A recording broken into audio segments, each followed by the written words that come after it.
Ayyee haawaa gurraacha karaa garbaa tokkicha maqaa dhibbaa leemmoo fidanoo biyyaa utubaa malee ejjeetti dhibna malee diriirte haa'ii malee waa murte ajjeesoo kaasu deessu badhaasu bitimaa deegaa ijoo masheena gurtaa uraa deegaa bitimaa muraa kan jechuun ijoo furaa biyya dhagaa dhugaa dhugodhi bobbaa karratti dhuqabi galawa irratti dhuqabi si qabee nama hamaatiin dhubaasi toltutti fiixa dhubaati dhukkuba qaalaatti durraa qabi ticha afrii durraa qabi wanjala arraba durraa qabi si qabee nama hamaatiin dhubaasi. Biyya roobaa dhugodhi faana roobaa dhugodhi biyya quufaa dhugodhi dirree teejjiba godhi ol baanu deebi nuguddisi biyya ta'e jiratti nuti. Amantii fi nageenya kan jedhudha. Nageenyaa fi kun immoo haqa justice jedhan sanarrattidha kan xiyyeeffatu. Tokkoffaan namni tokko yookiin inni duraa kan nu dhiyeessanii Dr. Bantii Teessoo Ujuluu jedhamu. Isaan isa kan dhiyeessanii gahee amantaa kiristaanaa peace and justice yookiin immoo nageenyaa fi nageenya wajjiniin akkamitti wal qabatee maal akka hojjechuu danda'u kan nu ibsan ta'u jechaadha. Obbo Badriin nama lammaffaadha. Isaanis immoo waaqeffannaa fi nageenya irratti nu dhiyeessu jechaadha. Walduraan boodaan dhaggeeffachuuf itti dhiyaadha. Hundi keessaniyyuu marsaa kanarra jirtan yookiin immoo konferensii kana dhaggeeffachaa jirtanii. Kanaaf Dr. Bantii daqiiqaa 15 sinii laadha. Kan keessan Flooriin yookiin immoo itti dhiyaadha. Baay'ee fayyaa ta'a Abbo Gaaromaa. Tooppikiin ani irratti haasa'u kiristiyaana duwwaatu hin ta'in amantii sadanuu maal gochuu akka qabanii nagaa buusuuf haqa eeguu irratti kan jedhu xiyyeeffachuun barbaade. Kanaaf xinnoo tooppikiin sun waa fooyyesfadheera akka isinirratti ilaaltanii rakkoolee hawaasummaa siyaasaa dinagdee sabni Oromoodhaa qabu furuu fi nagaa Oromiyaa keessatti buusuuf jaarmiyaaleen amantii maal taphachaa turanii taphachaas jiru maal taphachuus qabu kan jedhu irratti haasa'uu barbaada. Kun egaa bal'aadhaa hunda isaa qaqqabuu hin danda'u yeroo naa kennames yaraadha garuu hamma danda'ame yaaluu jaala. Akka hubannuuf namaaf ta'utti amma yeroo koronaan biyya lafaa miidhee biyya lafaa warri beektota saayinsiitii fi warri amantiidhaa walii galanii Awurooppaa fi Ameerikaa fi Chaayinaadhaa falatti barbaadaa jiran kana keessatti biyyi keenya fala barbaaduu irratti amma waan biyyi godhaa hin jiru. Rakkoo hawaasummaati kuni rakkoon dhukkuba koronaadha. Achi kana keessatti biyyi wanti tokko wanta nagadhisiisu arge ni jira. Karaa warra amantiidha. Ilaalcha dogoggora natti fakkaatu tokkotu jira. Innis immoo koronaani sababii cubbuutii fi dhufee namni cubbuusaatii fi adabamaa jira kan jedhu yeroo warri amantiidha barsiisanii biyya keenya keessaa dubbatan dhaga'a. Kanaaf kun biyya lafaa akkasitti hin ilaalu. Cubbuudhaafis jedhee hin ilaalu. Falasaas itti barbaaduu qabu hin barbaada. Warri biyya keenya yoo soomtan yoo kadhattan yoo manatti galtan duwwaadha. Yoo mana deebitanii immoo qalbii diddiirtanii waaqatti deebitan hin hiikama jedha. Biyya Ameerikaa keessatti namni tokko jalqabee kanaan garuu hin taane dubbii akkasitti barsiisu ofiisaatii iyyuu du'e. Kanaaf dhukkubaa fi du'a yeroo hundumaa cubbuutu keessaniif isinitti dhufe ni jedhu bara jaarraa 21ffaa keessatti amantii keessatti fudhatama hin qabu. Biyya Awuroopaanii amantiin waaqayyoonis kadhataa hiikas falasaa barbaadaa jira. Fakkeenyaaf torban 6 darban kana keessa biyya Jarmanii Awurooppaa guutummaatti manni sagadaa cufamee karaa danda'ameen barsiifamaa keenya ammayyuu manni sagadaadha hin cufamne namni wal bira ga'a. Kun immoo utuu waaqayyo nama of hin eegin waaqayyo na eegi jechuudha. Kun sirrii akka hin taanedha. Kun rakkoo hawaasummaa akka ta'een argaa. Kanaaf rakkoo jedha. Amantiin mayyuu akkatti hubatan rakkootu jira. Hiikaan amantiidha. Namoonni baay'een kennaniiru beektoti amantiidha. Ariifadhee haasa'uu qaba. Namni akka Teeler jedhamu fi Fireezer jedhamu amantiin kuni dudduuba waan hundumaa hafuuratu jira. Namni hafuura qabaa sochiiwwan natural phenomena iyyuu kan tochoosu hafuura. Hafuuroti kun immoo booda waaqota ta'anii waaqota baay'ee keessaa kanaaf waaqatti hafuurotatti amanuutu amantiidha jedha. Dhugumas amantiin waaqayyotti kan aman karaa warri gara biraan immoo hiika akka geerts namni jedhamu namni gara biraan namni immoo hafuuratti amanuu duwwaayyuu tun taane fakkiiwwan wanta akka gochaa, wanta akka duudhaa, wanta akka ayyaaneffannaa, wanta akka walitti dhufuudhaas amantii keessatti ilaalama. Sababiin isaa hiikaa jireenyaa namaaf kennaa jedha. Fakkeenya yeroo kaasu masqalii yookiis fannoon akka amantii kiristiyaanaatti mo'icha du'arratti qabaachuudha agarsiisa. Mallattoon kunis eegamuu qaba amantii keessatti ilaalama. Victory over death jedha. Kanaaf amantiin walumaa galatti tartiiba jireenyaa, naamusa jireenyaa attamitti namni biyya jiraachuu akka qabu kan nama agarsiisudha jechuudha. Kan nama barsiisu jechuudha. Amantiin muuxannoo jireenyaa namni guyyaa guyyaan godhu keessatti maal hiree guddaa taphachuu danda'a kan jedhu jira. Egaa magaalaa sun biliif Amusa jechuudha. Inni kun immoo warri Giriikii bakka sadiitti qoodanii ilaalu trust, confidence and position jedhu afaan isaaniitti pistis, doxa, dogma kan jedhu qabu. Garuu amantiin walumaa galatti waan namoonni wagaaffilee jajjabaa biyya lafaarratti qabaatan deebisuudhaaf carraaqqii godhudha. Fakkeenyaaf uumama nama dabalatee eessaa dhufe, attamitti dhufe, yoo uumame, maaliif uumame, namni maaliif du'a, yeroo du'u immoo eessa dhaqa kan jedhu gaaffilee kana deebisuudhaaf amantiin uumame. Balaan garaagaraa akka sochii lafaa, akka cabbii, akka bakakkaadhaa attamitti bu'a kan jedhu isa kanaafis gaaffii ciccimoo kana deebisuudhaafitu yaala. Kanaaf isa duwwaatu hin taane namni hunduu attamitti walii wajjin jiraachuu qabaa kan jedhurraa kan ka'e gaaffii kana deebisaa jechuudha. Kana yeroon jedhu amantiinti yoo jalqabe kan jedhu nama deebii argachuu qabudha. Gaaffiin kun gaaffii salphaadha jedhee gaaffii kana hin dhiyeessu. Amantiin yeroo akkasii jalqabe jechuun nama rakkisa. Garuu amantiin qaama aadaa waan ta'eef yeroo namni akka sabaatti jiraachuu jalqabee aadaa mataasaa qabate yeroo sana amantiin waan jalqabeen ta'a jedhamee sin tilmaamama. Amantiin qaama beekumsaati aadaatti isiniin jedheera. Yeroo namni tokko akka aadaatti akka sabaatti jiraachuu jalqaba. Asirratti si'a baay'ee yeroo waan akkasii dubbadhu warri amantii garaagaraa keessa jiranii lakkii namichi kun hin dogoggoree jedhu hubachiisa barbaada sirriitti. Jechuun waaqa jechuu miti. Amantiin sirna namni ittiin waaqa quunnamuudha malee waaqayyoon bakka hin bu'u. Sirna sababii ta'eef waaqayyo nama uumaa namni immoo amantii uuma. Kanaafitu amantiin yeroo uumame yeroo jalqabame qabaa jechuudha.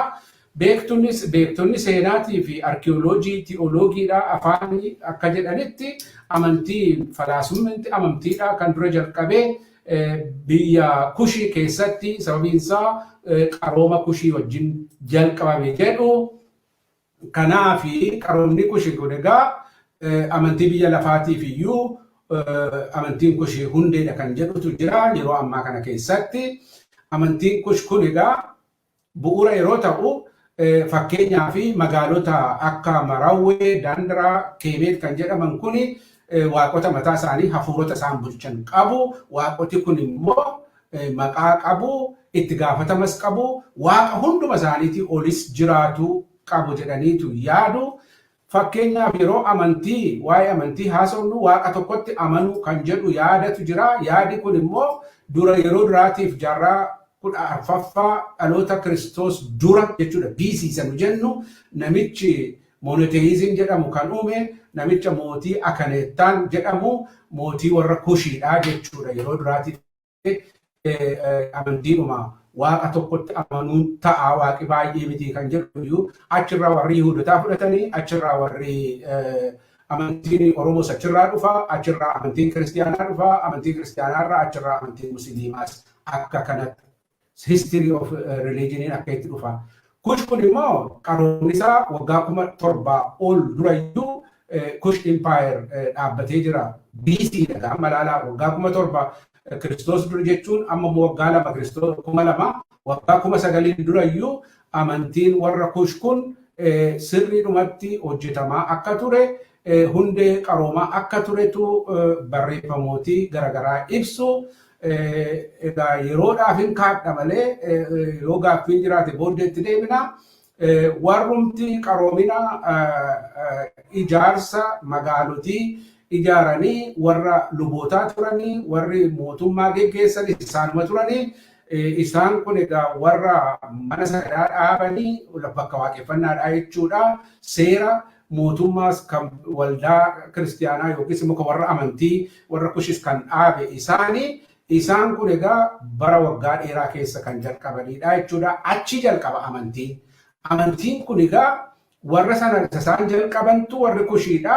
Warri Giriikiidha ammoo dhaqanii warra Kush sanarraa maraawwee dhaqanii warra akka Pilaatoonfaa filosoofii amantiidhaayyuu jalqabanii jedhameetu hubatama. Kana dhugaa baasuudhaa fi fakkeenyaa fi waaqni warra Zeos jedhamu waaqni warra Giriikii kuni kan irraa fudhatame waaqa warra Kush Amuun jedhamu irraa fudhatame waaqa isatu Amuunumaan Zeus jedhani gaafa warra Kushin koloneeffatanii waaqa Hathor jedhamu magaalaa Dandaraadhaa kan Dandaraa kan jedhamu kan bulchu Afrodit jedhanii afaan isaaniitti kanii waaqichi isuma waaqa Shumil immoo Hermes jedhanii waaqa Ree isa jedhamu warri Israa'el warri Kush waaqessanii Heenositti moggaafatan. Kun jechuun waaqoti warra Giriikiidhaayyuu kan ergifatamanii irraa fudhataman maqaan sun waaqota warra Kushiitii irraatii jechuudha. Kanaaf warra Kushii duraa jalqabe kan jedhu isinitti himuudhaafi kun immoo sababa qabaa. Amantiin kun immoo sadarkaa 3 keessa darbeeti kan duraa akka poolitikaatti duraa poolitikaadhaan jalqabe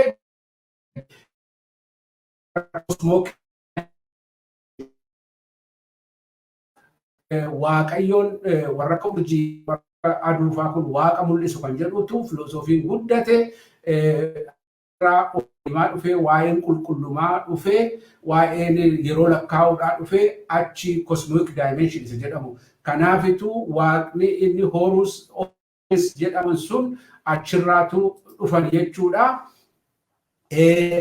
Achi linguistic dimension yeroo jedhamu waaqotaaf immoo maqaa kennuun dhufee maqaa kenname sanarrattu utuu kennanii waaqa hundumaa kan walitti qabu supreme being ni jedhamu hypistos warri Giriikii jedhan sun the highest one jedhamee waaqi tokko jalqabee jedha yaan asmaan nami jedhamu. Kana ergan jedhee booddee waa'ee amantiidha. Hiree amantii saba Oromoo keessatti amantiiwwan garaagaraa qabaachaa turan ibsuun barbaachisaadha. Yeroo amantii biyya Oromoo keessaa haasofnu amantiin baay'eetu jiraatan malee amantiiwwan gurguddaa jaarmiyoolee amantii gurguddaa 3 jechuu keenya. Innis immoo amantii Oromoo indigenous religion yookiis immoo waaqeffannaa isa jedhamudha. Inni kun kan irraa dhufe akkuma sila isinitti warra Kushirraati. Isa booda immoo amantii kiristiyaanaati. Amantiin kiristiyaanaa kun immoo kan inni dhufee amantii warra Yihuudotaa booddee dhufee erga Kiristoos dhalatee du'ee mo'ee ka'ee booddeedhatu kan ibsamu jechuudha. Amantiin kiristiyaanaa jaarraa dhaloota Kiristoos booda jaarraa 4ffaa keessa biyya keenya akka seene ni beekna. Garuu kan inni biyya Oromoo keessatti babal'achuu danda'e jaarraa 19ffaadha guddaatti. Amantiin Protestaantis Kaatolikii immoo jaarraa 20ffaa keessa bal'inaan biyya Oromoo keessatti babal'ate.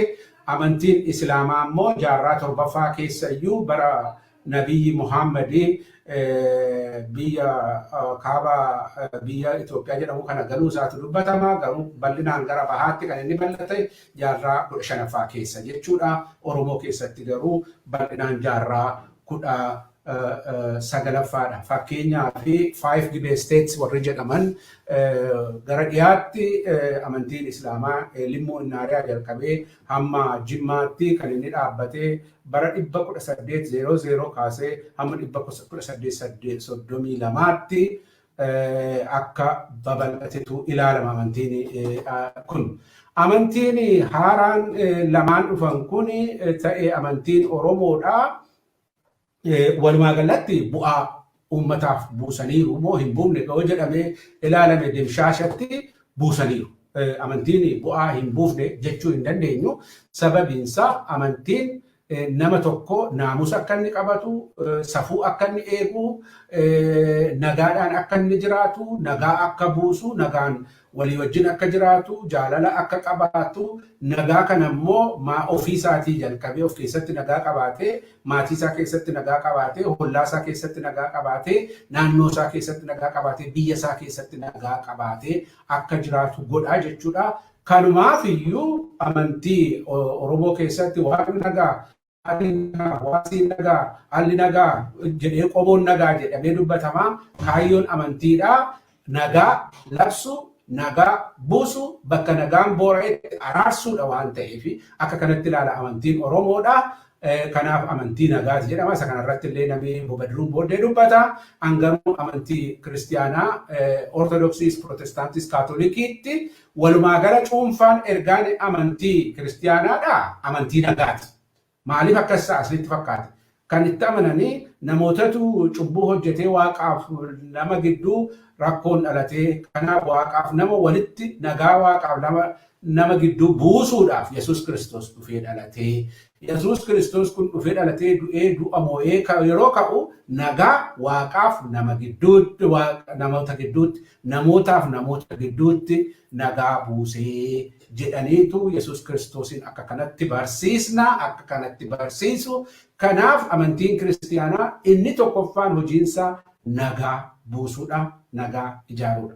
Nagaa nama tokko, nagaa maatii tokko, nagaa qomoo tokko, nagaa biyya tokko, nagaa addunyaatiif, nagaa waaqaatiif lafaa barsiisa jechuudha. Kana warri amantii kiristiyaanaa itti walii galu hundi isaanii kana barsiisu. Hundeensaa nagaa buusuudha jechuudha.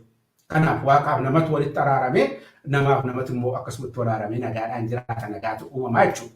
Nagaan immoo attamitti uumamaa booddee itti dhufna. Egaa isa kana keessatti amantiin Ortodoksiidhaa yoo fudhannee ilaalle yeroo biyya Oromoo keessa galani waan baay'ee miidhaan sababii koloneeffataa wajjin galanii fi miidhaa tokko tokko humnaan galuun isaanii dhiibbaa gadheedha.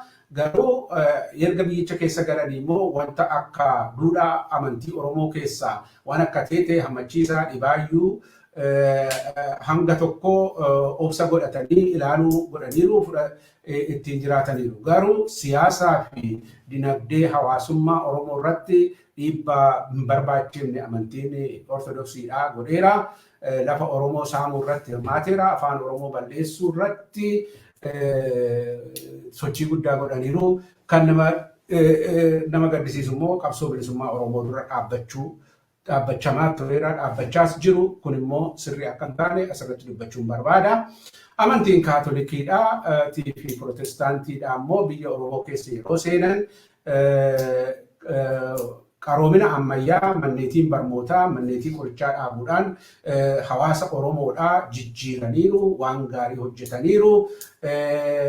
Indirectly akka namni dhukkubatti gidiraa garaagaraatti bilisaa'uu fi mana qorichaas dhaabaniiru. Barumsa jabanaas kennanii barumsa sanaan kan ka'e uummanni baay'een warri mana barumsaa sana keessaa ba'an bilisummaa Oromoo fakkeenyaaf adda bilisummaa Oromoo bu'uuressuuf hoogganuu irratti hiree guddaa taphataniiru. Garuu amantiin Protestaantii kunii fi amantiin Kaatolikii immoo aadaa Oromoo irratti waggoottan baay'ee kana keessatti dhiibbaa hin barbaachifne godhaniiru. Godhaas jiru. Keessumaa waggoottan darban soddomman darban kana keessatti mootummaa EPRDF jalatti dhiibbaa Oromoon irratti ga'e irratti hireen akka jaarmiyaa amantiitti amantoonni taphatanii barbaachi ga'aa natti hin fakkaatu anaafi ta'ee hin agarre. Hawaasummaa jireenya hawaasummaa laamshessuu siyaasaaf dinagdee Oromoo laamshessuu irratti dhiibbaa hin barbaachifne karaa qaxxitaa ta'eessus immoo sirri fuulduraanis ta'ee karaa dudduubaa godhaniiru kan jedhuun amantii qaba. fakkeenyaaf akkuma isinitti bara amantii Protestaantii dhaabbate manni qorichaadhaa ijaaramee namoonni dhukkuba tajaajilaa mana qorichaa dhaqanii akka man qoricha akka fudhatan dhukkuba sanattis akka fayyan akkasumas immoo qulqullina mataa isaanii akka eeggatan barsiifamaa ittiin jiraachaa ture. Inni kun yeroo dhiyoo asitti maqaa sochii hafuuraatiin lakkii mana qorichaa dhaquu isin hin barbaachisu, qoricha fudhachuu isin hin barbaachisu, nutumtuu isin fayyifnaa, dhukkuba hundumaatti hin fayyifnaa, eedsii irratti hin fayyifnaa, du'aayyuu hin kaafnaa, wanti hundinuu kadhata goonee waan hundumaa raawwannaa isinuu hin sorobsina kan jedhu amantiin garmalee hubatamuudhaan biyya keenya keessa galee saba keenya joonjissaa jira. Inni kun hubatamuu qaba. Keessumaa raajota yoo ilaaltanii yeroo ammaa intarneetii irra sin kaa'u yuutuubii irra nagartu raajiin miraakil jedhamu tokko kan inni jedhu an kadhata godheeyyuu moobaayiliin yoo elektiriikiin chaarjii gochuu baate kadhata gootiin chaarjii ta'a jedha. Waan xaxaatu jalqabame jechuudha. Akka namoonni mana qorichaa dhaqanii hin akkamamne akka namoonni dhukkuba isaaniitiif fala hin falle yookiis immoo warri ogeeyyiin fayyaadhaa waan gorsa kennan akka hin goone faallaa isaa hojjechuun gadhee hawaasa irratti dhiibbaa gochuudha. Dinagdee maqaa raajummaatiin dhukkubsataa fayyifna jedhanii horii nama saamuun jira, ofiis Oromoon jira, qabsoo bilisummaa Oromoo deeggaruu dhiisuun jira, warra saba Oromoodhaa mirga isaanii dhiitan bira dhaabbachuun jira. Inni akkasii kuni yeroo namni nagaan hidhamu, yeroo namni Oromoon garmalee dhiibamu, yeroo rakkoon garaagaraa irra ka'u cubbuu keeti jedhanii uummata joonjii qorqoldii balleessuun amanticha dogoggoratti hubachuu akka ta'etti arga'anii akka nama amantii geggeessutti. Keessumaa egaa akka kana amantii Protestaantiidhaa akkuma amantii gara biraadhaa afaan Oromoodhaa hamma tokko guddiseera, aadaa Oromoo tokko cimsee yaadeera, garuu lafa aadaa Oromoo irratti dhiibbaa godhes immoo gara booddanaa waggaa 30 darban kana keessatti argineerra. Inni kun sirrachuu qaba. Waaqayyo waan hojjetu hojjeta, namni immoo waan hojjetu hojjechuu qaba. Yeroo nagaan badu, yeroo Oromoon biyya isaarraa buqqa'u, nagaa buusuu hojiin isaanii ta'eetu jiru. Amantiin kiristiyaanaa biyya Oromoo keessa jiran nagaa buusuu irratti tattaaffii isaan godhan baay'ee mul'achaa hin jiru. Yoo goranis gara warra nama miidhuu goraniitu gara isa miidhamaa irratti dubbatu raajonnis warri amantii geggeessanis jaraa wajjin oolu garuu jarayyuu sirreessuu hin dandeenye kan jedhu dhaabbii qaba. Amantii Islaamaa hawaasummaa biyya Oromoo keessatti yeroo galee kaasee hiree mataasaa waan taphatee qaba. Fakkeenyaaf warra akka Sheek Bakrii Saaxiloo afaan Oromoo qubee afaan Oromoo guddisuu irratti hojjetaniiru. Dinagdee ilaalchisee immoo amantii Islaamaa wajjin daldallii jabanaa biyya keenya galeera. Biyya hollaa wajjin daldaluun ta'eera. Kun faayidaa waan buuseera jechuudha. Amantii Islaamaa keessumaa kan ittiin jajamu qabsoo bilisummaa Oromoo keessatti hiree guddaa taphataniiru, taphachaas jiru. Garuu amanticha gaggeessaa olaanaan yeroo waggoottan 30 darban kana keessa garuu inni kunis amantii Musliimaas wanti laafamaa dhufe jira. Warri amantii gaggeessanii tokkummaa Oromoo eeguu irratti badaa cimaa miti. Walumaa galatti amantiin sadan Oromoo biyya Oromiyaa keessa jiran amantiin waaqeffataa, amantiin kiristiyaanaa fi amantiin Islaamaa tokkummaa Oromoo ijaaruu irratti hiree isaan taphatan baay'ee gadi bu'aadha kan jedhuun amantii qaba. Ani amanasi kun immoo dhuguma abalu kiristiyaanaa, abalu Islaamaa, abalu waaqeffataadha jedhanii uummata Oromoo gargar qoodanii bulchaa turan mootonni Habashaadha. Har'as ittuma jirama. Waan hin barbaachifnee fi amantii Islaamaa fi amantii kiristiyaanaa gidduutti warri tikaadhaa abidda qabsiisanii fakkeenyaaf 2007 naannoo Jimmaa keessatti quraanni gubatee kan kana uummanni Oromoo kiristiyaanii fi musliimii akka walitti galagalu godhee manni sagadaas masgiidii Oromoo keessa jiru akka gubatu godhameera. Kun Wallagga keessatti godhameera. Kun Oromoon takkuma amantii waliiree hin beeku. Korkanaafitu mootummaatu keessa buusee wanti jennee jajabaannee dubbannuufi jechuudha.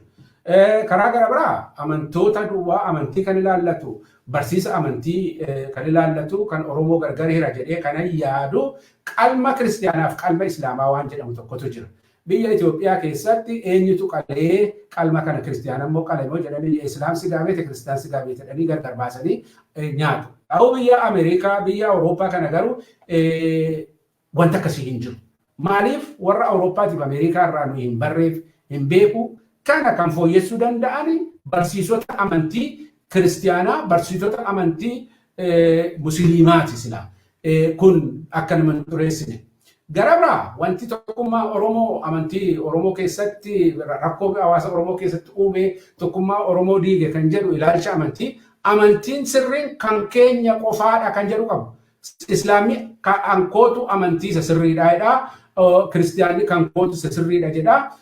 Akkasumas waaqeffataan waan akkasii jechuutu jiraata. Kana gochuudhaan dorgii amantii biyya Oromoo keessaaf Oromiyaa keessatti babal'isuutu jiraata. Dorgii kanaan immoo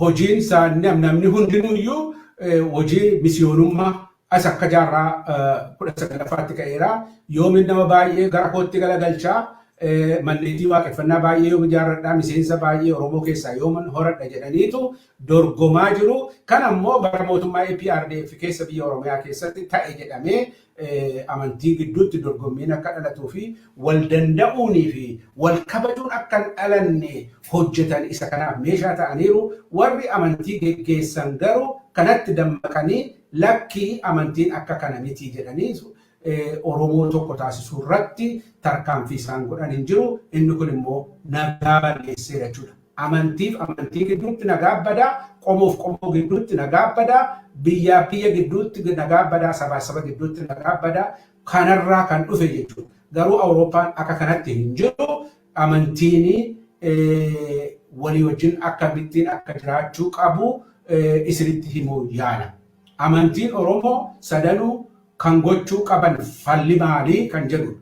An kanan dhiyeessu yaa tuqaa 12 asirra kaa'e akka namaa galuuf jedhee tokko innis immoo jijjiirama ilaalchaa qabaachuu qaba. Innis hubannaa amantii jaarraa 21ffaa qabaachuun barbaachisaadha. Innis maayinni amantii caalu hin jiru, amantii gadii yookiis olii hin jiru, amantii kan taasisu kitaaba qabaachuun yookiis dhabuutu hin taane namni sabi amantii sana shaakalu jiraachuudha. Fakkeenya amantii Yihuudootaa utuu kakuu moofaa hin barreeffamin Abrahaam faan amanticha shaakalaa turan. Musee faan shaakalaa moofaadhaa booddee barreeffame kan kiristaanaas akkuma kana. Kanaafu amantii kan isa godhu kitaaba jedhanii xinnoo jaarraa 21ffaa keessa hin fudhatamu. Gochuudhaaf egaa hubannaadhaaf rilee diyaaloogii maree amantiiwwanii jalqabuu barbaachisaadha.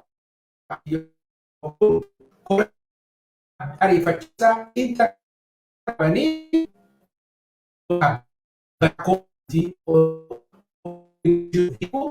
rakkoo hawaasaa, rakkoo dinagdee, rakkoo siyaasaa Oromoo sana hundumaa hiikuu keessatti. Sadaffaa amantiin Oromoo sadan hundee tokkorraa akka maddan baruu qaba. Arfaffaa waaqa tokkicha waaqessu jechuudha. Amantiin Oromoo sadanuu amantiin Oromoos, amantiin Kiristaanas, amantiin Islaamas kanumaafuu walqixa. Warri kaan naan mormuu danda'u hin danda'ama. Garuu amantiidha waan ta'eef namni mana waaqaa dhaqee dhufee galee jiru ilaalchi amantii jaarraa 21ffaan isinitti hima. Garaagarummaa qaban hubatanii walii kabajuu yoo garaagarummaan jiraate iyyuu ni danda'ama. Akka itti jiraata Awurooppaan aadaa fi aadaa Oromoon guddisuuf dirqama qaba jaarmiyaaleen amantiidha. Sababiin isaa biyya lafaa irratti kanatu guddisa. Hawaasa keessatti jibba bal'eessanii jaalala uumuu, siyaasa Oromoo keessatti qooda qabaachuu, innis immoo bilisummaa Oromoo deeggaruu. Yoo Oromooniif Oromiyaan jiraate qofaa biyyi Oromoo keessatti jiraatanii hojjechuu akka danda'an baruu Kanaaf biyya Oromoo daangaa Oromoo ittisuu irratti Oromiyaa eeguu irratti dirqama qabu. Malaammaltummaa yookiis corruption balleessuu irratti hojjechuu qabu. Of keessaas of qulqulleessuu qabu. Hawaasa keessaas dhugaa dubbachuu qabu. Sobaan mormuu qabu. Haqa Oromoo kan Oromootii fi kan ilmoo namaa eegsisuudhaan nagaan buusuun danda'ama. Nagaan kan argamu afaan qawweetuun ta'ee nagaani yoo haqeedamedha. Peace is not the absence of war, but the maintenance of justice. Jedhama. Kanaafi Waaqayyo Waaqa nagaati. Amantiin sadanuu Waaqa nagaa barsiisu, nagaaf jaalala barsiisu. Isa kanarratti hojjetanii isa barsiisan sana immoo hojiitti jijjiiranii walii wajjin nagaa buusanii biyya keessa nagaa buusanii walii wajjin jiraachuu, nagaan jiraachuu qabu amantiin hundumuu kan jedhu qaba. Waaqayyo waan nagaa waan dhaggeeffattaniif sin galateeffadhaa. Fayyaa ta'a.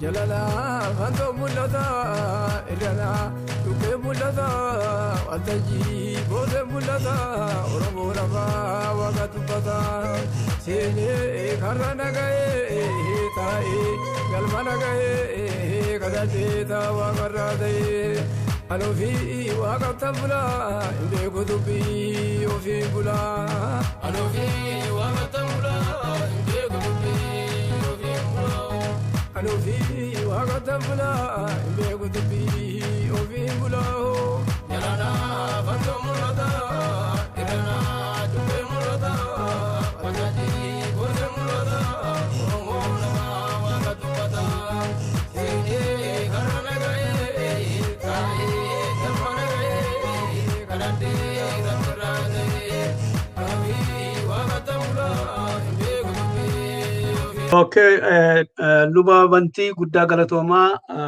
kan dhiyeessitanii fi kam luba bantiin jedhan hundi isaa dhageessaniitu keessa hin deebi'u dhuma irratti samaraayizii godha.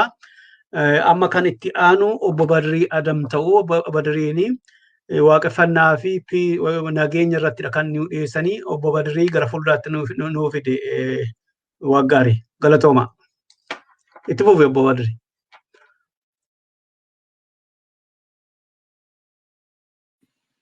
Ayyee galatoomaadha.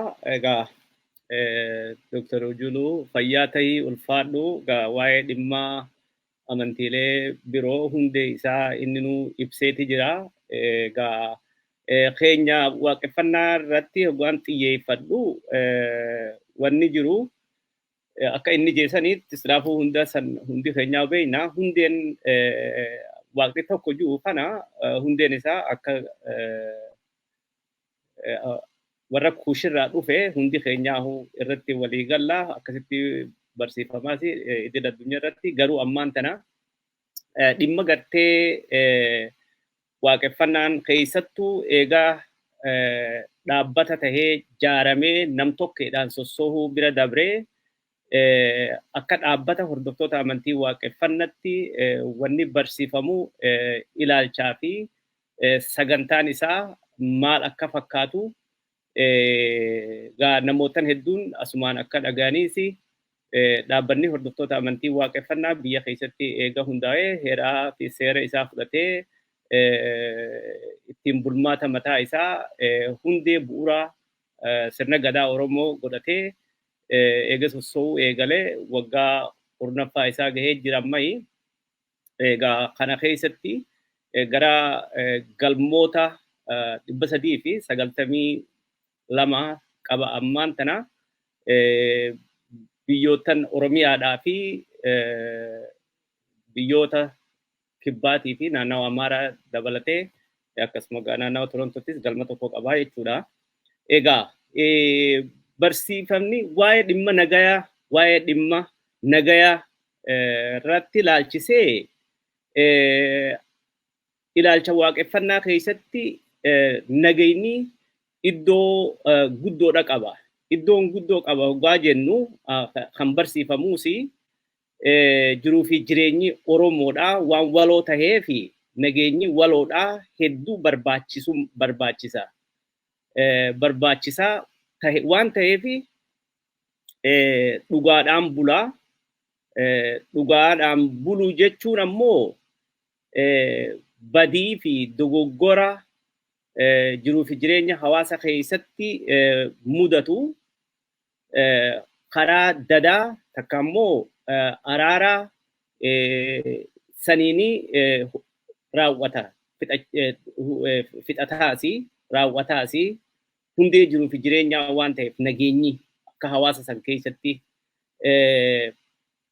akkuma agartee saboonni addunyaa kamiihu sirna adeemsa isaanii keessatti sirna jiruu fi jireenya isaanii uummatanitti waaqeffannaa fi sabni Oromootis sirna gadaa ofii keessatti kan sirna gadaa ammaan ta'a fakkeenyaaf sirna gadaa fi waaqeffannaan lafee fi dhuka addaan hin bahan waanuma tokko jechuudha jiruu fi jireenya saba Oromooti.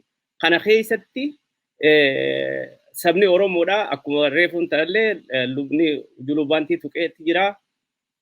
Sabni Oromoodha akkuma saboottan kaan sirnoota ittiin bulmaataa kan mataa isaanii qabanitti sabni Oromooti sirna ittiin bulmaataa kan ofii tolfatan kan aadaa fi duudhaa fi eenyummaa isaanii qabu tolfatanii nageenya ittiin jiraatan nageenyaan ittiin waliin jiraatan horatanii ittiin jiraachaatis jiranii jechuudha. Sirna nagaa fi fayyaa irratti hundaa'e kan gartee hundaa'e badii fi dogoggora sabni takka namni tokko kan hojjetuus qaama biraatiif hin kennine ifiif itti gaafatamummaan fudhatamuu jechuudha. Kana namni tokko yoon akka nama tokkotti an dogoggora kan hin hojjedhu taate dogoggora kiyya sanii akkuma gartee aadaa fi safuu Oromoodhatti furmaanni itti laatamaa jechuudha. Dhugaan isaa bahee araarri takka gochiniin an hojjedhe suni yoo kan nama miidhu taate kan xinsammuu qaamaan ta'uu danda'a, xinsammuudhaan ta'uu danda'a, hawaasa ta'uu danda'a. Isa saniif gaaddisa Oromoodhatti akkuma aadaa fi hooda isaatti laalameeti furmaanni itti kennamaa jechuudha. Qaama biraatiif hin laatamu. Kuni kan dhaabbanni hordoftoota amantii waaqeffannaa akka waaqeffannatti barsiisaa ittiin bulaa jiru jechuudha kun. Akkuma gartee sirnootan adda addaa kan gara biraa namni hundinuu amma fakkeenyaaf akkuma reefuun tantu qabamanitti amantiileen adda addaa kan saboonni adda addaa hundeeffatan jiranii sabni keenya san keessatti akkaataa itti waliin jiraatu wal danda'ee wal hubatee hundeen waa hundaa namummaadha waloodha ilaalchi immoo kan gartee abbaa fi sabaatii jedhee akkasitti fudhata waaqeffannaan. Egaa gadaa laaffatee gadaan hoggaa laaffatu aadaalee fi safuulee qabu hundaa'uu sirna gartee isa waaqeffannaa wajjin wal qabatee akkaataa hiriiroon sabni keenya rakkoolee adda addaa tan jirtu hundaafuu furmaata mataa isaa itti godhatee ittiin waliin jiraatee biyya isarratti abbaa tahee waloodhaan itti jiraachaa ture san nagaya biyyaatis tiksisee kan walootis tiksisee kan ittiin waliin jiraatu san sirna gadaa kanaas bocatee jechuudha. Kana jechuun sirni waaqeffannaa keessatti dhalli namaa shani je'eeti beeka. Dhalli namaa shani je'eeti beeka. Shanan kuni fakkeenyaaf ani haadhaa fi abbaa fi obboleessaa fi obboleettiin qaba jennee haa fudhannu. Tani haadha tiyya fakkaatu jechuun tan daaddaa haadha tiyyaa, hiriyaa haadha tiyyaa tan lafa addunyaa tanarra jirtu hundaa'uu ijaan haadha tiyyaan laaluudhaa qabnaa ja'ameeti barsiifamaa saniis itti bulama. Kan abbaa kiyya fakkaatu hoggaa jennu immoo kan abbaa daaddaa abbaa kiyyaa, hiriyaa abbaa kiyyaa, umrii isaa kan lafa addunyaa tana guutuu irra jiru hundaa'uu ija saniin laaluudha qabaa je'eeti barsiifama. Obboleessinis kan obboleessa kiyya natti fakkaatu jechuun natti fakkaatu hoggaa jennu kana bifa isaa ibsaan jirru daaddaa isaati, umrii isaati jechaadhaa jirra. Kan sadarkaa obboleessa kiyya quxutuus ta'u hangafaas ta'u kan isa natti fakkaatu hundi kan isa daaddaa isaa cufti akka obboleessa kiyyatti ilaala. Isa kanaatu barsiifama. Jechuun obboleessi gartee xiqqaa ta'uu danda'a, hangafa ta'uu danda'a, quxisuu danda'a. Obboleettiinis akkasuma. Kana jechuun yoo bifaanis addaan hin baafamu. Jechuun kalaraan, halluudhaan addaan hin baafamu. Gurraacha, diimaa, adii jettee lafa addunyaa kanarra kan jiru hundaa'u ilaalcha kanaan laala. Hundeen isaa isa kanaa jechuudha. Akkaataa akka barsiifata waaqeffannaadhaatti. Hoggaa ija kanaan nama lafa addunyaa kanarra jiru hunda nama shanan kana je'ee fudhatee laalu jireenyi waaqeffannaadhaa waan waloodhaan taheef jecha namni hundinuu gamtaan jiraata. Waan waloodhaati. Waan waloodhaan jiraataa. Waloo jechuun silaafuu ni hubannaa namni hawaasummaadhaatti amara. Oromoon hawaasummaa waliin jiraachuu, waliif dhimamuu, rakkoon tokko akka hin hanqanne kan namaa dhiise kan bineensaatu akka hin hanqanne akkasitti amana. Kanaafi nagayaa fi fayyaan addaan hin hafamu. Nagayni amma fakkeenyaaf nagayni karoonaan dhukkubni ammaan ta'e dhufe kuni fakkeenyaaf addunyaa guutuu wal gahu malee jeequmsa sammuudhaa kan diinagdeedhaa kan warri dhukkuba saniin hin qabamilleen takka immoo odeeffannuma adda addaa kan irraa dhageenyu kanarraa illee waan nu jeequ qaba jechuudha. Kanaaf fayyaa fi nageenyi addaan hin baba'u. Maayirratti waan hin gartee ittiin goolabu itti dhufna isai. Egaa nageenyi boora'uudhaaf safuu fi laguun hooda aadaa dhimmichi keessatti ilaalamuuniin furamaa jechuudha. Akka Oromoodhaatti akka gartee yakkinii fi cubbuu fi wanni adda addaa kan hojjetamu cuftinuu dirretti bahameeti gaaddisatti bahamee furmaanni gaaddisa inni jalatti ilaalamuu qabu saniin hiikama. Hiikama jechuun furmaanni itti kennama. Araarri bu'aa. Fayyifama. Dhugaadhaani hiikama. Gaafa san tahe hundinuu nagayaani dadaan waliin jiraata jechuudha. Sanii fi nageenyi hedduu bakka guddaadha qaba jechuudha. Sirna gartee waaqeffannaa keessatti.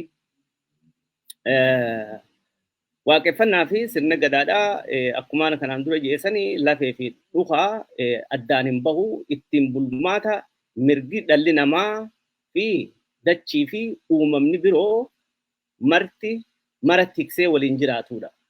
Sirna walqixxummaa kan mirgaa fi dirqama sadarkaa umriitiin bahamu wanti tolfameef nagaya waaraa qabaachuufi. Isa kana wanni jechuudhaa fi sirni biyyuma hundarra keessatti sirni ittiin bulmaata haa ta'u, sirni waliin jiraachuudha haa ta'u, sirna nam tokkeen dirqamuma baachuu akka nama tokko tokkotti qabullee hundi isaatu wanni tolfamuu fi hawaasni waan kanatti bulu nagayaan akka waliin jiraatuufi. Kanaafi Oromoon gaafa sirna gadaa bara sanitti kan tumatee fi akkaataa jiruu fi jireenyi isaa hundi keessatti hammatamee hawaasni ittiin waliin jiraatuu fi nagayaan waaqeffannaanii fi sirni bulmaata ittiin bulmaata sirni waaqeffannaadha hundeen isaa ittiin bulmaata waaqeffannaa ittiin bulmaata sirna gadaadhaati. Kana jechuun Oromoon akkaataa hiriiroo inni waaqaa fi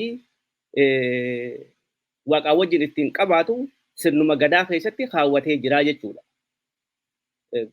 Waan gartee ayyaanota adda addaa kan adda addaa qabaachuudhaaf ta'uun namni adda addaa kan roolii adda addaa kan qabaatu kunis achuma keessatti hammatamee jira jechuudha. Addaan hin bahu. Wanni gartee amantiidhaa fi bulchiinsi addaa kan jedhan kuni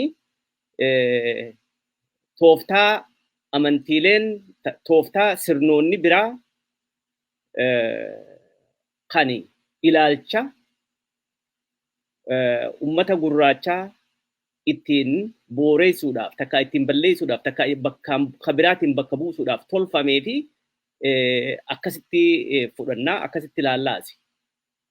Akka dhaabbatattis akkasitti amannaasi. Egaa mirga kana keessatti mirga walqixxummaa kan mirga gartee dirqama sadarkaa umriidhatti bahamu. Kana wanni tolfatee fi sirna waaqeffannaa keessattis dhalli namaa akkuma saalaanis taanaan addaan hin baafamu hundi walqixa mirgi isaa tikfamaa fi eeggamaa fi hundi ammaasis dhala namaa kan biraa kan daangaa isaatiin alatti jiru jechuun sabni hundinuu biyya qaba. Biyya isaa keessatti sirna ifiitiin sirna ifii tolfateen bulaa hiriiroon inni waaqaa wajjin itti qabu kan caalatti gartee safuu waaqaa fi uumama jidduu jiru tiksee waliin ittiin jiraatu jechuudha. Barsiisni isaatis kana ittiin bulmaanni isaatis kana. Akkasuma wanni dhaabbanni hordoftoonni amantii waaqeffannaadhaa barsiisu waan jiruu fi waan jiraa je'eeti lafa kaa'amee jira. Wanni jiru dhala namaati. Wanni jiraa qabeenya, horiidha, waan biraa hunda. Kanaaf jecha waan jechi Oromootis jira. Waan jiraaf, waan jiruuf, waan jiraa hin dhabin kan jedhamtu jira. Inni kuni namni tasuma horiidhaaf, qabeenyaaf jecha hin miidhamu tan lubbuu ajjeesuudhaaf waan biraati. Qabeenya uumamaa ta'uu danda'a, qabeenya inni horate ta'uu danda'a. Tasuma san gartee hin godhamuu jechuudha. Kanaatu barsiifama. Kun barsiisuu kana wanni maqaa dhadha'uu fi yoo akkuma gartee manguddooleen gadiin namni sirriidhatti gadi qabee ilaalcha warra gurraachaa laalu xiyyeeffannaan isaa takka immoo qaamni nuti keessaan laallu yoo sirriidhatti gadi fageenyaan tasgabbuunee laalle malee arguun isaa baay'ee ulfaata. Maali jecha sammuun keenyaa fi akkaataan itti barsiifamne akkaataan itti dhalannee guddanne ilaalcha keenya saniin waan addaan cinneef jecha akkasuma ayyaantummaa warra keenyaatiin waan addaan baaneef hubachuun hedduu ulfaata. Isa kanaafi ilaalchi warra gurraachaa nagayaa fi waloon jiraachuun waa hundaa oli. Saniif kaanitti dabruun hin jirtu. Qabeenya dhuunfaa namni ni qaba, qabeenya waloodhaa ni qabda akka sabaatti, akka ummatatti ni qabdaa isa san heerumaa fi seeraan hiikkattaa jechuudha gaaddisatti. Kanaaf jecha dhalli namaa hin dhoorkaadha, hin ajjeefamu. Qofa osoo hin tahin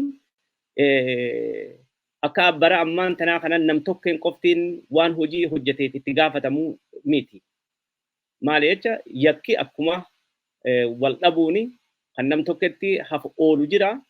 Akkuma warra sabdhaatiin yommuu gurguddaan akkasii kan dhufu ta'e kan hawaasa kaanis gahuu tahaa jechuudha. Maali jecha gumaa kafaluu dhufaa waa hedduudhaatu jira. Akka sabatti sadarkaa gosaa fi hundatti sadarkaa isa hunda san deemee kun hundi nagaa fi tasgabbii hundee godhateeti. Yoo nagaa fi tasgabbiin hin jiraanne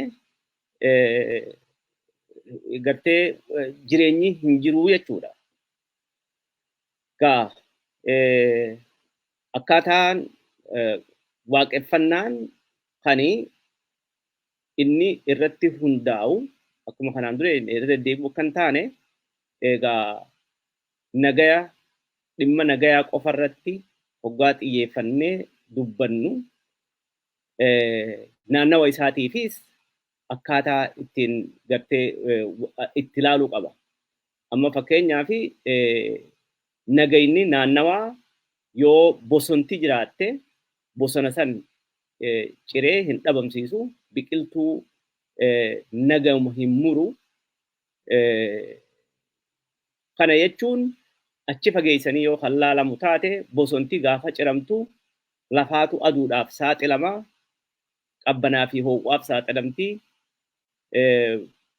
Bubbeedhaatiitu biyyee waa magarsu san hadhaa'ee kutaani lola'aa takka galaana bishaantu dhiqee maal jedhaniin laftii baduu erosion kan faranjiin jettuun san isa santu uumama. Nagayni bineensotaatiitu tuqamaa jechuudha. Lafa addunyaa kanarra namni qoftiin akka amma jedhamu kanatti lafti addunyaa tun dhala namaa qofaa fi akka ittiin badhaadhuuf uumamtetti hin fudhatu. Ilaalchi waaqeffannaadha, ilaalchi Oromoodha, ilaalchi warra gurraachotaa. Kan ittiin fudhatu hundi keenya lubbu qabeeyyiidhaa fi lubbu qabeeyyii kan taanes nagayaan waan lafa waaqni nu kenne kanarratti hundinuu jiraachuudhaaf mirga walqixa qabnaadha. Uumamni nu dirqeeti kaan nyaatee kaan dhiisa malee akkasumatti gatee kuufatee firiizaraa fi tallaajatti galfatee takka gurguree ittiin jiraachuudhaaf si barbaachifnaan qofa nyaattee dhugdaa jechuudha. Akkasitti ilaalama. Ammaas isuma kanaatu barsiifamaa jira jechuun kana bineensotiin amma hoggaadaniin irratti bosontii irratti ciramtee kana hundaaf saaxilaman isaan godaanuudha isaan barbaachisaa, lafarraa fagaachuu iddoo sanirraa fagaachuudha isaan barbaachisaa. Dhala namaa akka gartee nuti bineensa nama nyaatu ifirraa eenyu takka jawwee takka qeerransa takka leenca itti ifirraa eenyu sanatti ifirraa nu eegan jechuudha. Kanaaf jecha hoggaa nagayni isaanii sun jeeqame gartee safuudhaa cabaa jechuudha. Safuun hoggaa cabe immoo hiriiroon gaafa safuun cabee safuun cabu jechuun yakka jechuudha. Yakka hojjetame kanaaf itti gaafatama safuu waaqaa fi uumama jidduu jiruutitu cabaa jechuudha. Hoggaa safuu waaqaa fi uumama jidduu jiru cabee nagaa lafa addunyaa kanarratti jiraachuudhaatitu jeeqamaa jechuudha. Kana osoo hin beekin dhalli namaa bu'aa adda addaa yeroo gabaabduu buufachuudhaaf jecha safuu waaqaa fi dhala namaa jidduu jirtu san cabsee yakka hojjetee gaagaamni dhufu waan adda addaa wanni adda addaa nurra gahaa jechuudha. Kanaaf jecha akka ilaalcha Oromoodhaatti akka waaqeffannaan amma barsiisuttis dachii isaatii fi biyya isaatii fi bineensota jiranii fi lafa isaatis kunuunsuun akka gartee dirqama nagayaa buusuudhaatti fudhataa jechuudha. Gaa wanni tokko tokko kan ammaan dura kakaafame jiru wanni sun tokko tokko gartee dhalli namaa gaafuma uumame bubbulee booda akkaataa itti waliin itti jiraatu nagaan itti waliin jiraatu fala adda addaa falaa ture. Gaa kana keessatti hundumtuu xarafa takka moggaa lafa addunyaa kana jirutti kan hundi isaatu akkaataa ittiin gartee waliin itti jiraatu uumamate tolfatee waliin jiraachaa ture. Keenya immoo akkumaan kanaan dura jeessanii egaa sirna walqixxummaadhaa kan gartee nagayaa uummachuudhaaf jechuudha. Gaa kanumarratti yoon gartee gama xumuratti hoggaan deemu waaqeffannaan kan barsiisu nageenyaa fi fayyaani hundeen ilaalcha Oromoo nageenyaa fi fayyaa akkaataan itti ilaalu ittiin barsiisaa jiru akka dhiiraa fi dubartiitii jechuudha. Dhiiraa fi dhalaa akka dhiiraa fi dhalaa jechuudha. Dhiiraa fi dhalaani yoon jiraanne hormaanni hin jiru jechuudha. Fayyaa fi nagayninis akkasii jechuudha. Fayyaa fi nagayni waan addaan cituu hin dandeenye waan gartee jiruu fi jireenya jechuudha. Itti jiruu fi jireenya itti gartee hormaanni hin jiru. Bifa saniini laalamaa bifa saniini barsiifamaasii jechuudha. Egaa amantiileen adda addaa yeroo adda addaatti tuttuqameeti jira. Hundumtuu nagaya ja'a garuu akka ilaalcha waaqeffannatti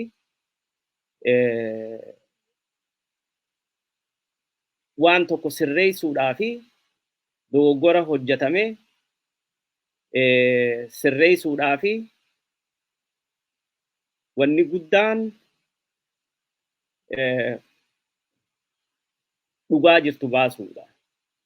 Dhugaa jirtu baasuu hoggaa jedhamu daba hojjetamee fi yakka hojjetamee fi gaaddisa barbaachisu sanitti dhugaadhaan hiikuudha. Dhugaan hiikuudha. San bira dabree sirna nagaya kana keessa tiksuu takka immoo waaraa qabaachuudhaa fi ayyaantummaa fi duudhaalee fi aadaa hooda sabichi kun qabu, hawaasni kun qabu, uummanni kun qabu ittiin bulaadhaa. Afaaniin haasa'u qofa osoo hin taane ittiin bulaadhaa, barsiisaadhaa, gochaan ittiin jiraachuudhaatiitu ittiin jiraachamaa ittiin amanaadhaa akkasitti sossoohamaa jira jechuudha. Isa kanaatitu furmaata maayyiitiis ta'a nagaa fi tasgabbiidhaas uumaa jechuudha. Karaa biraatiin egaa akkuma rakkoon adda addaa yeroo uumamtutti furmaanni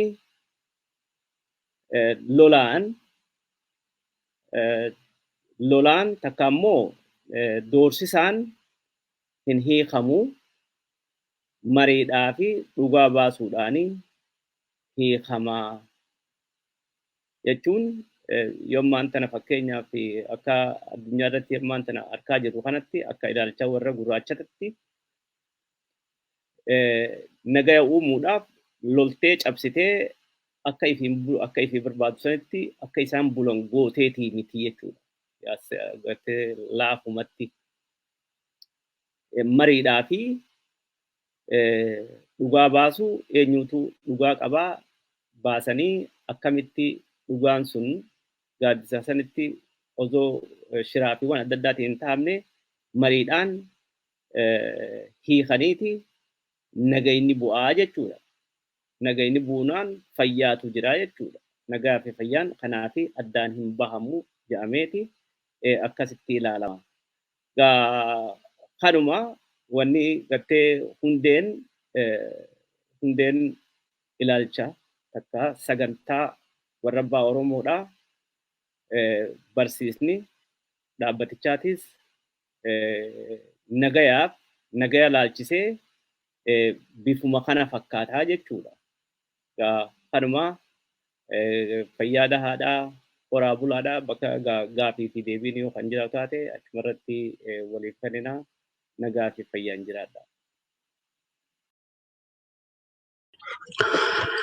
Okay, guddaa galatoomii Badrii gargar dhiisii ta'e yeroo baay'ee dhafrattanii yeroon keenya dhumaa jira. Dhaggeeffattoota keenya yookiin immoo namoonni daawwachaa jirtan akkuma hubattanii mareen paanaalii tokkoffaa dhumaa jira, dhumateera. Xiqqoorra deebiseetaniin samaraayisii gochuu yaala. Inni jalqabaa lubni bantiin kan qubanu qabachiisan yookiin immoo akka nuti beeknu akka uummanni beeku kan irratti xiyyeeffatanii yeroo ammaa kana haala Oromiyaa keessa Itoophiyaa keessa jirudha. Kun egaa Oromiyaa keessa yookiin immoo Itoophiyaa keessa qofa yoo ta'in haala biyya addunyaarra dhukkuba jiru ilaalchisanii gadi fageessanii irratti haasa'aniiru yookiin immoo jala muranii dubbataniiru. Irra caalaayyuu maqaa amantiidhaan yookiin immoo namoonni yeroo ammaa kana biyyoota adda addaa keessaa manni amantiillee dabalatee cufamaa jiru biyya keenya keessatti cufamaa hin jiru kan jedhudha. Maal cufamanis immoo maaliifi dhukkubni amma koronaan biyya lafaarra deemaa jiru kuni eeggachuu kan dandeenyu isarraa of eeguu yookiin immoo saba keenya eeguu kan dandeenyu yoo walirraa fagaannee jiraanne qofaadha. Furmaanni biraa hin jiru. Kanaaf yeroo ammaa kana tarii uummanni naannoo Oromiyaa keessa jiraatu akkuma hundi keenya beeknu yeroo dheeraa fi sabquunnamtiin irraa citee uummata turedha. Yeroo ammaa kana xiyyeeffannoo hin kenninee fi dhukkubni kun akkamitti akka darbuu danda'u gaaga'umsa maal namarraan akka jiru tarii quban qaban ta'uu danda'a. Kanaaf maqaa amantiitiin irra caalaayyuu cheerchiin adda addaa naannoo sana jiraatan yookiin biyya Oromoo keessa Itoophiyaa keessa illee jiraatanii kanarratti xiyyeeffannoo akka kennanidha. Kan akeekkachiisanii kun nutis akka nama tokko tokkotti isaa ta'u akka walootti kanarratti hojjechuu akka qabnudha kan akeekkachiisanii akka ta'us kan qabu kanumadha. Kan biraa waa'ee hiikaa amantiiti kan isaan keessa deemanii nu himaa turanii. Amantiin jechaan maa jechaadha sirnadha amantiin kan jedhudha kan nu ibsanii jechaadha. Namoonni baay'een amantiin akka waaqa wajjin wal qabsiisan erga tuqanii booda sana qabatoo hin ta'in irra caalaayyuu karaa waaqa ittiin hordofnu yookiin immoo amantiin sirna ta'uu isaa gadi qabanii yookiin immoo keessa seenanii jala muranii nu hubachiisanii. Hambiraan amantiin kan uumame gaaffilee uummataa tokko deebisuufidha. Baay'eetu jiru karaa amantii akka deebi'an kan jedhan lafa nuu kaaniiru isas tuttuqaaniiru. Irra caalaayyuu amantiin biyya Oromiyaa keessa jiru akka waaqeffannaa akka kiristaanaa fi akka islaamaa yoom akka biyya sana keessa seenanidha kan tuttuqanii. Irra caalaayyuu immoo yeroo ammaa kana kan uummata burjaajessaa jiru yookiin immoo karaan taane amantiin maqaa amantiitiin uummata burjaajessaa jiranii namoonni tokko yookiin immoo akka raajaa ofiin jedhanii irra caalaayyuu dhukkuba amma biyya keessa deemaa jiru kana biyya lafarra deemaa jiru kana ija tuffiidhaan akka ilaalamu kan godhantu jiru. Kanaaf namoonni baay'een dogoggoraa waan jiranii fi karraa akka of eeganidha kan akeekkachiisanii. Kun dhugumadha biyya Itoophiyaa keessatti waan baay'eetu hojjetamaa jira, dhaga'amaa jira. Maqaa raajaa yookiin immoo nabii namoonni ofiin jedhan ka'anii irra caalaayyuu amantii dhukkuba amma lafarra deemaa jiru kana Oromiyaa keessaa ta'u biyya lafarra jiru kana nuti balleessuu dandeenya, fayyisuu dandeenya jedhanii kan uummata dogoggorsaa jiran akka jiran argaa jirra guyyuu. Sanarraa uummanni akka of eeganidha. Obbo Badriin mata duree waaqeffannaa fi nageenya jedhu jalatti waan baay'ee ibsaniiru. Irra caalaayyuu waaqeffannaa amantaan waaqeffannaa akkuma hundi keenya beeknu yeroo waggoota yookiin bara dheeraa fi biyya Itoophiyaa keessatti dhaaba cunqurfamaa turedha. Amantii cunqurfamaa turedha. Namoonni illee waaqeffannaa maqaa waaqeffannaatiin walitti bahanii akka waaqeffanne yookiin akka walitti dhufanii yaada waliin jijjiirran godhamaa turedha. Haa ta'u malee waggaa kurnaniitii asitti akka deebisanii dhaaban fi akka damee adda addaa biyya adda addaa keessa damee akka qabanii fi ijaaramanii amma nageenyaan yookiin immoo galmaanii Itoophiyaa keessa akka socho'aa jiranidha kan qomanoo qabachiisanii yookiin immoo yeroo dubbatanii. Waaqeffannaanis immoo akkuma beekamu amantii waaqeffannaa yookiin immoo indigenous religionii waan ta'eef aadaa Oromoo irratti hundaa'ee akka dhaabbatedha. Akka dookteriittis yookiin immoo akka bu'uuraatti waaqeffannoonni maal akka gochuu qaban kan nu ibsantu jiru waan shanan tokko jechuudha akka dookteriitti fakkaata. Kanaaf waaqeffannaa fi nageenyi walirraa akka hin cinne uummanni Oromoo yeroo hundaa dubbachuu fi waan fe'ii yoo ta'e lafaa ka'u nagaa wal gaafataa qofa otoo hin ta'iniif waa'ee nagaa bal'inaan akka dubbatamu nutti himanii